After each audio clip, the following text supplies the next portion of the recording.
Some 80s movies are so good they refuse to age, yet somehow nobody talks about them anymore.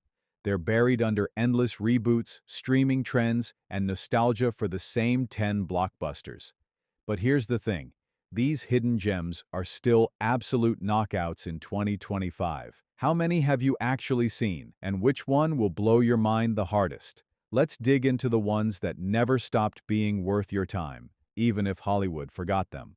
To Live and Die in LA 1985. This is the movie that proved William Friedkin still had the nerve to make your pulse race after The French Connection.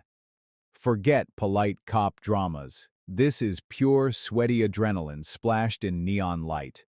William Peterson plays a relentless Secret Service agent obsessed with taking down a master counterfeiter, played by Willem Dafoe, at his most magnetic and unpredictable. The chase scene here isn't just good, it's the kind that makes other action directors break pencils in frustration. Instead of the usual pursuit through busy streets, Friedkin flipped the formula and staged it against traffic on the freeway. Real cars, real stunt drivers, a level of chaos that today's CGI-heavy set pieces can't replicate. Behind the scenes, Friedkin demanded dangerous realism. Every stunt was rehearsed with military precision, but the danger was real. Peterson even handled parts of the driving himself, something modern insurance policies would shut down instantly. The result? Action that feels like it could spin out of control at any second, because it almost did. When it was released, critics didn't know how to categorize it. Too cynical and morally gray for mainstream action fans, too pulpy for art house audiences. But time has been kind. Viewers now see it for what it is, the gold standard for hard-edged thrillers that refuse to play by the rules. It's gritty, it's stylish, and it's anchored by performances that feel lived in rather than performed. And just when you think you know how it's going to end, Friedkin pulls the rug out from under you. If you think buddy cop stories are predictable, To Live and Die in LA will happily prove you wrong. Runaway Train 1985. This isn't just another action flick. It's practically a survival horror film on steel tracks. Based on an Akira Kurosawa story, Runaway Train traps Jon Voight and Eric Roberts on, you guessed it, a runaway locomotive barreling through the Alaskan wilderness. The brakes are gone, the engineer is dead, and every mile takes them closer to an explosive end. What sets it apart is how raw it feels. Voight plays Manny, a hardened convict who escapes prison in the dead of winter with a younger inmate, only to find themselves on a train that can't stop. There are no flashy one-liners here, just frostbite, desperation, and the sound of metal screaming under strain. Filming was brutal. Much of it was shot in real sub-zero conditions, with actors and crew actually freezing on location. Director Andrei Konchalovsky pushed for authenticity over comfort, and it shows in every puff of breath and every numb, shaking hand. When it hit theaters, audiences didn't know what to expect. It didn't follow the 80s action playbook. It was bleak, relentless, and oddly poetic. Voight and Roberts both earned Oscar nominations, which almost never happens for action thrillers. Decades later, Runaway Train still hits like a punch to the chest. It's tense, dangerous, and refuses to slow down for even a second. Cutter's Way 1981. Cutter's Way is the kind of movie that sneaks up on you. It starts as a quiet character drama and slowly turns into a paranoid thriller about power, privilege, and the cost of knowing too much. Jeff Bridges plays Richard Bone, a drifting boat salesman who might have witnessed the dumping of a body. His best friend, Alex Cutter, played by John Hurd, is a disabled Vietnam veteran with a razor-sharp tongue and zero patience for the wealthy elite. When Bone tells him what he saw, Cutter becomes convinced that a local tycoon is behind a murder and refuses to let it go. This isn't a film built on car chases or explosions. Its tension comes from whispered conversations, sidelong glances, and that gnawing feeling that these two men are digging into something much bigger and far more dangerous than they realize. The film's release was a mess. Poor marketing, a title change from Cutter and Bone, and bad timing meant it barely reached theaters. Audiences stayed away, unsure if it was a drama, a mystery, or something in between. But critics who caught it recognized its intelligence, atmosphere, and sharp performances. Over the years, Cutter's Way has built a devoted cult following. Today, it feels eerily relevant, a story about corruption hiding in plain sight and the ordinary people who decide whether the truth is worth the cost. It's a slow burn, but one that rewards patience. Forgettable? Not a chance. If anything, it sticks with you longer because it refuses to give you the comfort of an easy resolution. The Hidden 1987. On paper, The Hidden sounds ridiculous. An alien parasite jumps from body to body, turning everyday people into unstoppable criminals, and an FBI agent teams up with a mysterious partner to stop it. But in execution, it's one of the most entertaining sci-fi thrillers of the decade. Kyle MacLachlan plays the strange, soft-spoken newcomer who seems to know more about the killer than he should. Michael Nouri is the street-smart cop who just wants answers. The hook? Their suspect could be anyone the alien has jumped into, a businessman, a stripper, even a dog. Director Jack Shoulder keeps the pace relentless. One minute it's a bank robbery, the next it's a high-speed chase, then a firefight in the middle of a car dealership. The alien doesn't just kill, it indulges in pure chaos, leaving behind wrecked streets and baffled cops. The special effects are pure 80s practical magic. No digital shortcuts, just gooey, disgusting creature work that still holds up because it feels tangible. It didn't have the budget or marketing to compete with bigger sci-fi hits, but fans who stumbled across it on VHS kept it alive. In 2025, it's a perfect example of how to make a high-concept idea feel fresh, exciting, and way more fun than it has any right to be. Near Dark 1987. Before Kathryn Bigelow became the first woman to win a Best Director Oscar, she made this, a vampire movie that refused to play by the rules. Instead of capes and castles, Near Dark drops its bloodsuckers into the dust and grit of the American Southwest. Adrian Pasdar plays a young man who falls in with a family of drifters led by Lance Henriksen and the ever-creepy Bill Paxton. They live out of motels, travel by night, and leave a trail of bodies behind. What makes it stand out is how it blends genres. It's part Western, part road movie, part horror, and somehow it works. The violence is sudden and ugly, the relationships are toxic, and yet you can't look away. The infamous bar scene alone could be a short film.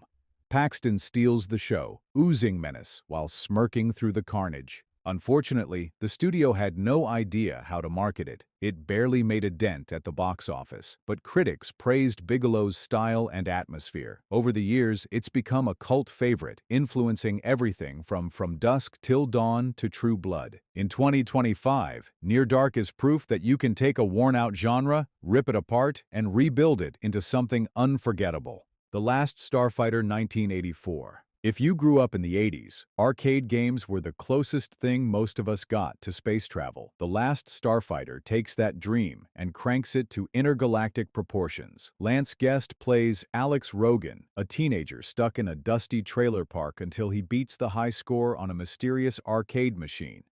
Turns out, it's a recruitment test for real starfighters defending the galaxy. What follows is pure wish fulfillment fantasy.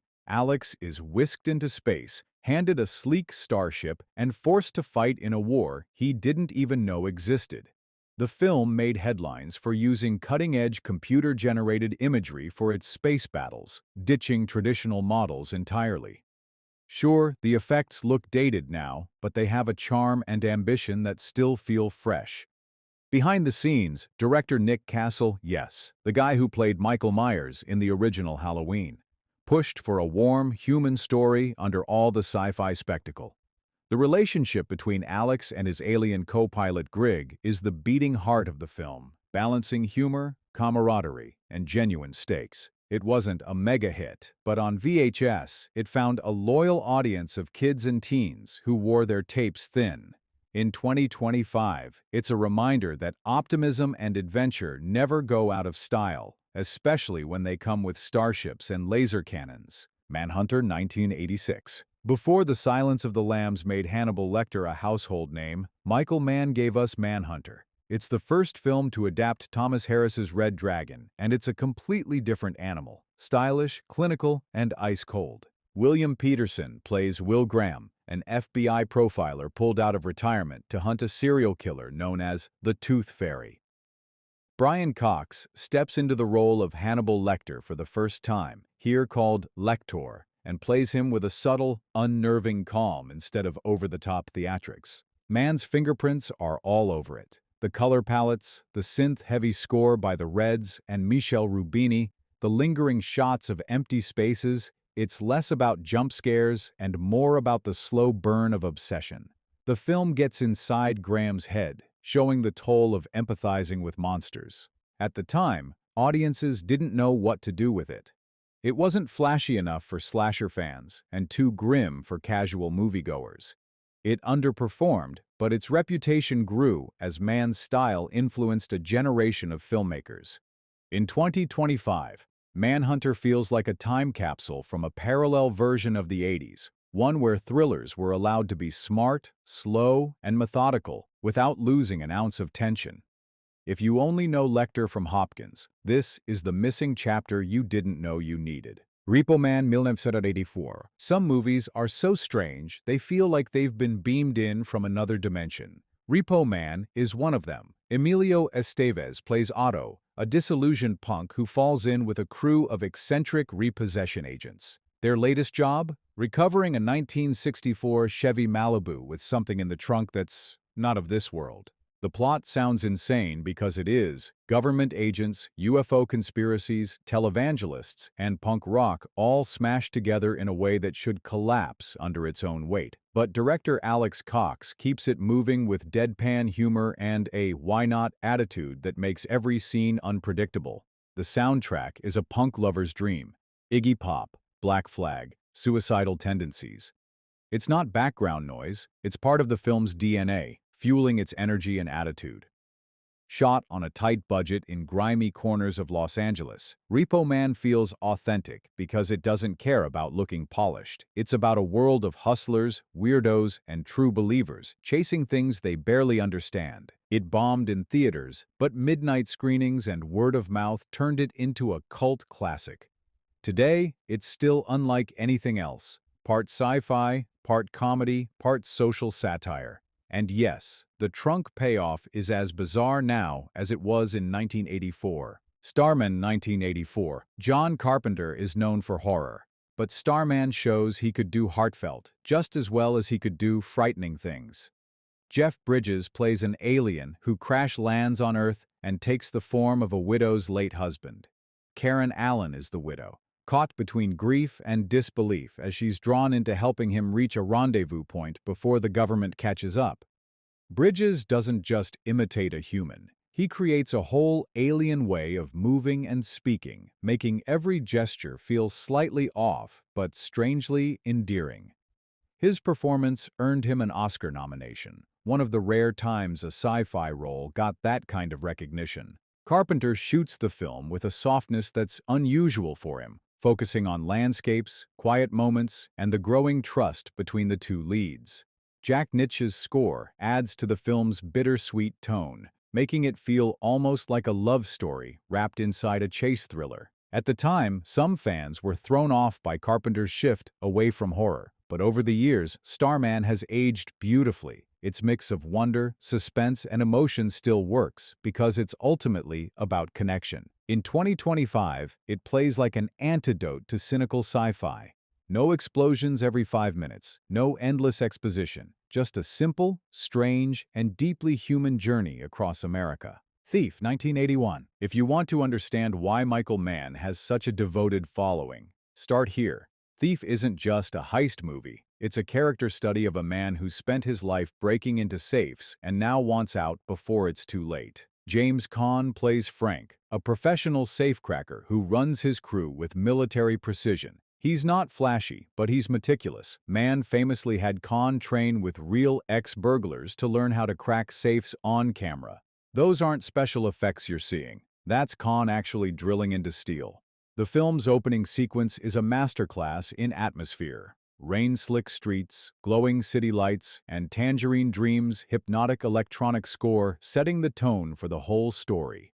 But Thief isn't just about the jobs. It's about what happens when someone who's only ever known one life tries to build another. The cafe scene between Caan and Tuesday Weld, just two people talking about their hopes, is as gripping as any of the break-ins. It didn't dominate the box office, but critics recognized it as something special. Over time, its influence has shown up everywhere, from Heat to Drive. Watching it in 2025, Thief feels timeless. The tech might be analog, but the themes, freedom, trust, and the cost of ambition still cut deep. Angel Heart, 1987. Few films from the 80s feel as thick with atmosphere as Angel Heart. It's part detective story, part psychological nightmare, and it lingers in your head long after the credits roll. Mickey Rourke plays Harry Angel, a small-time private investigator hired by a mysterious client to track down a missing singer. The trail takes him from the grimy streets of New York to the humid, uneasy backroads of Louisiana. The deeper he digs, the stranger and more dangerous things get. Missing persons, cryptic warnings, and a sense that he's being pulled toward something he doesn't fully understand. What sets Angel Heart apart is how director Alan Parker layers tension. The film is slow but never dull, building dread through shadows, whispered conversations, and details that don't add up until it's too late. Robert De Niro plays Angel's client, Louis Cypher, with a calm, unsettling presence. Every line feels like it's hiding a threat. The production leaned hard into authenticity. Sets were built with deliberate imperfections, props aged until they looked lived in, and the Louisiana scenes were shot during the real sweltering summer heat. You can almost feel the humidity coming off the screen. When it came out, Angel Heart divided critics. Some praised its boldness, others found it too disturbing for mainstream audiences. Over the years, its reputation has grown, especially among fans of noir and psychological thrillers. In 2025, it still works because it doesn't rely on cheap scares. It gets under your skin through mood, mystery, and the creeping realization that the truth you've been chasing might not be something you actually want to find. It's a slow descent into darkness, and once you start, there's no turning back. Extreme Prejudice, 1987. If Extreme Prejudice had been released a decade earlier, it might have been a major hit. Directed by Walter Hill, it's a modern Western dressed up as an 80s action flick. Dusty landscapes, long standoffs, and men who solve problems with bullets instead of words. Nick Nolte plays Jack Benteen, a Texas Ranger trying to keep order along the U.S.-Mexico border. His old friend-turned-rival, played by Powers Booth, has traded the badge for the drug trade. Their uneasy history simmers, while a group of rogue ex-soldiers runs a secret mission in the background, setting up a three-way collision of loyalties and firepower. Hill directs it like a love letter to tough guy cinema. The action is loud and messy, with practical explosions and squibs flying like shrapnel. But the real power is in the tension between Nolte and Booth, two men who know each other too well to underestimate the other. The cast is stacked. Michael Ironside, Rip Torn, Clancy Brown. Every supporting role feels memorable. Even the dialogue has that sharp, stripped-down quality Hill is famous for. When it came out, audiences didn't bite.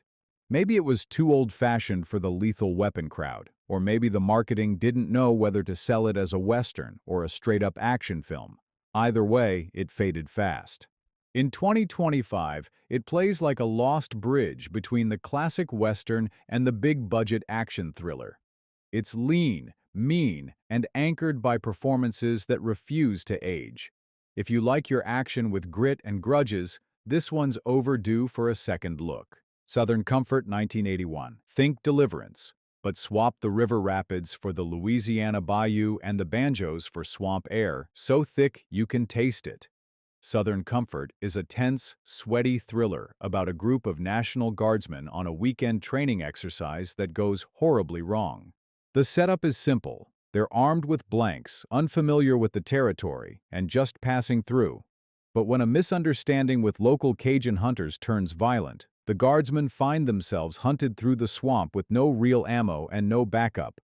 Walter Hill directs with a slow squeeze. The early scenes are almost playful, with the soldiers joking around and treating the swamp like an obstacle course. But once the locals start closing in, the tone shifts hard. The water turns murky. The cypress trees start to feel like bars on a cage, and every shadow could be the enemy. The cast is a who's who of tough character actors. Keith Carradine, Powers Booth, Fred Ward. They sell the fear and exhaustion as the group fractures under the pressure. The practical effects and real swamp locations make it feel immersive in a way green screen movies can't match. When it was released, critics appreciated its craftsmanship, but audiences were lukewarm, maybe too grim, maybe too real. But time has been kind to it. In 2025, Southern Comfort feels like an eerie time capsule of paranoia and mistrust. It's about what happens when arrogance meets unfamiliar ground and the ground decides to fight back. Miracle Mile, 1988. Some thrillers give you room to breathe. Miracle Mile gives you about 10 minutes before your pulse spikes and never drops. It starts like a quirky romance. Anthony Edwards meets Mare Winningham in Los Angeles. They hit it off, and he's supposed to meet her later that night. Then, he answers a ringing payphone and hears a panicked voice saying nuclear missiles have been launched. The caller thinks they're speaking to someone else. Edwards realizes he might have just overheard the start of the end of the world. The rest of the movie unfolds in near real time.